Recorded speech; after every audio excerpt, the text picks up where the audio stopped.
Hola Miguel. Eh, bueno, he tratado de hacer y de grabar este texto varias veces, como tratando de que sea una grabación limpia, pero siempre hay alguien martillando, siempre hay una lavadora prendida, siempre hay alguien con una radio encendida y pues ya me rendí. Voy a hacerlo como salga. Eh, Ayer me robaron mi celular en el bulevar y todos mis papeles. Y como que estoy suspendida en el tiempo porque no sé, pues como que no sé qué hacer. Entonces decidí terminar esto de una buena vez por todas y grabar como salga. Lo siento, espero que sirva.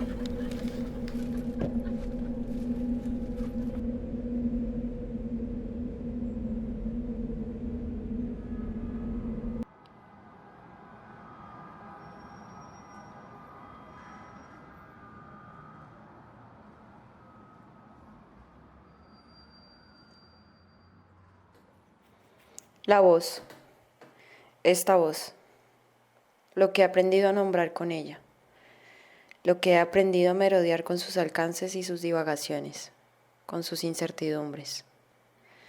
La voz como acto de fuerza que expulsa y hace parte del espacio, de todos los espectros de emociones, y la voz contenida como atrapada en un remolino donde se gesta un grito o una inhalación profunda, tan profunda que da miedo, miedo de muerte. Pienso en esta voz que no es necesariamente el acto físico de hacerme oír o hacerme recordar. Pienso en esta, mi voz, que es delgada o alegre, o fibra de viento o tejido vegetal. Una voz que a veces toma la forma de paisaje o de mancha de claroscuros sobre un papel.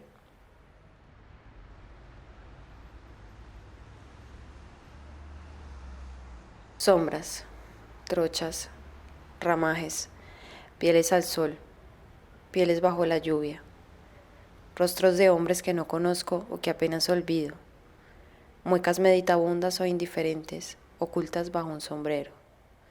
Eso, mujeres descalzas, sus pies en el barro, o en el sendero ceniciento por donde otros desde hace 100 años han sacado y sacado carbón. A eso llamo voces, pero no suelo decirlo a los cuatro vientos. No suelo decirles a los otros que los trazos son solo los ires, los andares hacia ese dibujo final en el que esas voces que no son, no han sido, no serán, no pudieron ser, por fin encontrarán en la extraña presencia que logran en el papel gritar a través de todas las capas de silencio. Kafka decía que los libros podían ser como las hachas con las que rompemos los mares de hielo o las capas de hielo que todos llevamos adentro.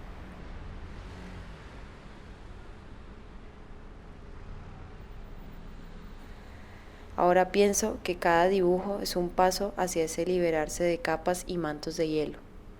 Me gusta el hielo, pero no puedo negar que a veces dentro del hielo está atrapada la potencia del silencio. No es que esté yo muy callada ni muy envuelta en glaciaciones de silencio. Callados están esos caminos por donde transitan los dibujos, pero eso cambiará pronto.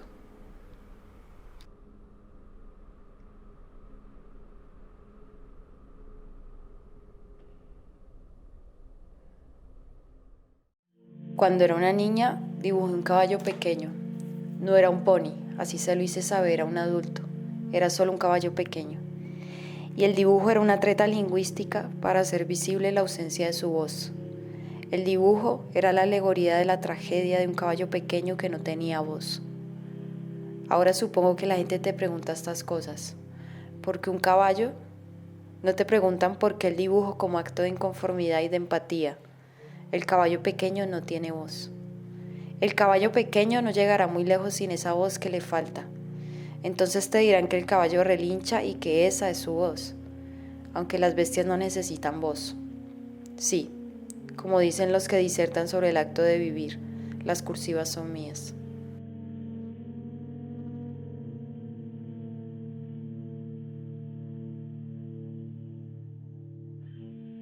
Yo intuyo, antes de usar mi voz, que el caballo sí necesita una voz para desplazarse en el mundo y para avanzar a través de todos los estadios y todos los escenarios de la tragedia, así como los pájaros cantan para anunciarnos que llegan y se van, que migran, que avanzan para no volver, porque los que vuelven, los que aparecen otra vez en el cielo, son otros pájaros, como las aguas que son otras, aunque se diga que en el ciclo que cumplen son las mismas, pues no, son otras aguas, porque se lavan y se purifican ellas solas a medida que viajan, serpentean, giran, espumean, crecen, agonizan y se entregan al mar para evaporarse dentro de 1000 o 2000 años.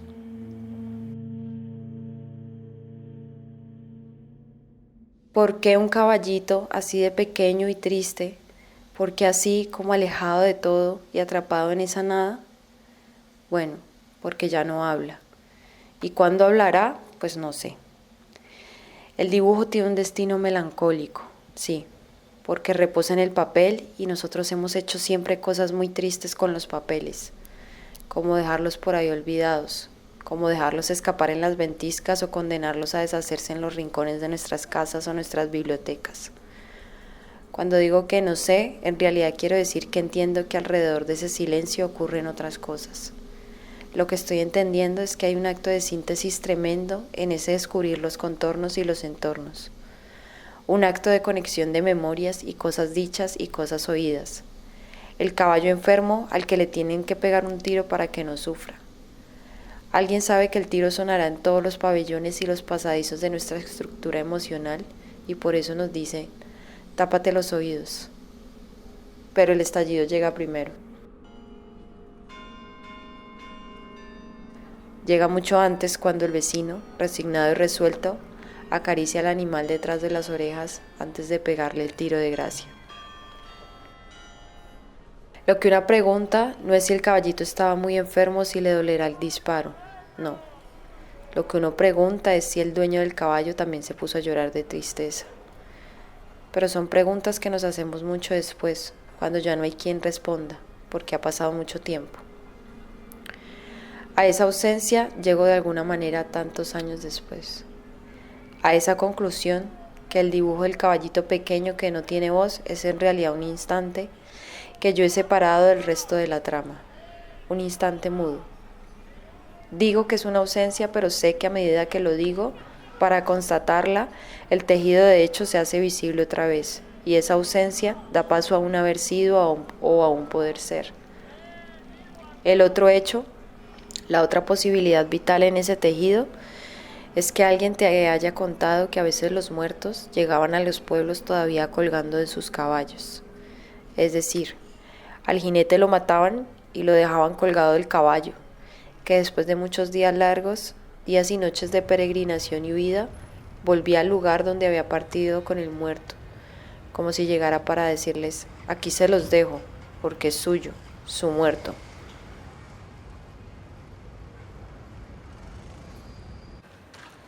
El caballo va o viene con una voz, con un grito o con una algarabía, sí, carga con todo eso, aunque se le vea de galopar cansado y con la cabeza enterrada en la tierra entre la hierba salvaje.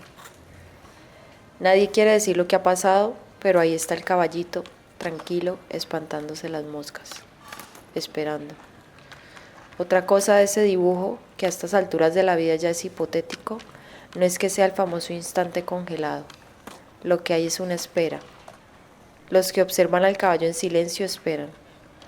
Al menor descuido lo montarán sin permiso y se irán lejos, tan lejos como llega esa bestia hermosa que carga con todas las palabras y las disputas. Ese irse a dónde o por qué o en busca de qué es la otra historia. Lo cierto es que ese instante de espera o de silencio es como el nudo en la garganta. Aquí estamos otra vez.